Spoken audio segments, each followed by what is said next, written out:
Mengawali berita pertama pemirsa, apel kendaraan dinas dilakukan Pemkad Pali sebagai upaya penataan dan pengawasan aset milik pemerintah daerah dengan menghadirkan berbagai jenis kendaraan dinas, mulai dari kendaraan roda 2 hingga roda 4.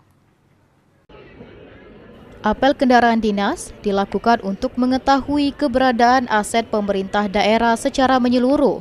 Kendaraan yang tercatat sebagai aset daerah masih berada dalam penguasaan instansi yang berhak dan digunakan sesuai peruntukannya, serta memiliki kondisi yang layak untuk menunjang pelaksanaan tugas pemerintahan.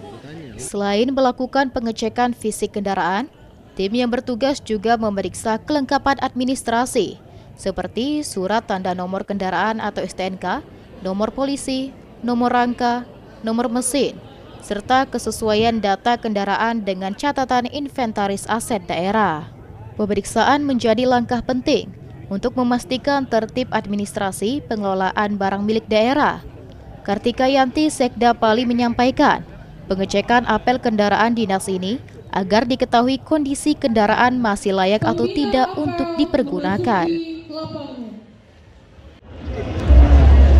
Memang harus kita laksanakan, Pak. Jadi kita bisa lihat kondisi kendaraan yang jadi barang milik daerah kita, kondisinya seperti apa.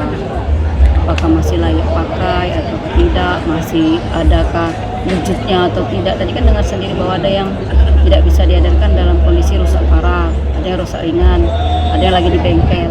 Nanti kita periksa lagi. Hari ini yang kendaraan hadir di sini diperiksa semua oleh tim dari BPKAD, Inspektorat dan Satpol PP ya. Nah, diperiksa STNK-nya, diperiksa rangka kendaraannya seperti itu. Kita memberikan kesempatan yang bersangkutan. Nanti kita laporan seperti apa.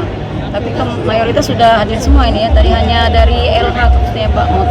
Apiar itu roda 3 kalau saya sampai itu ada di desa-desa. Yang mungkin akan kita cek kembali. Idam Fajri, PAL TV.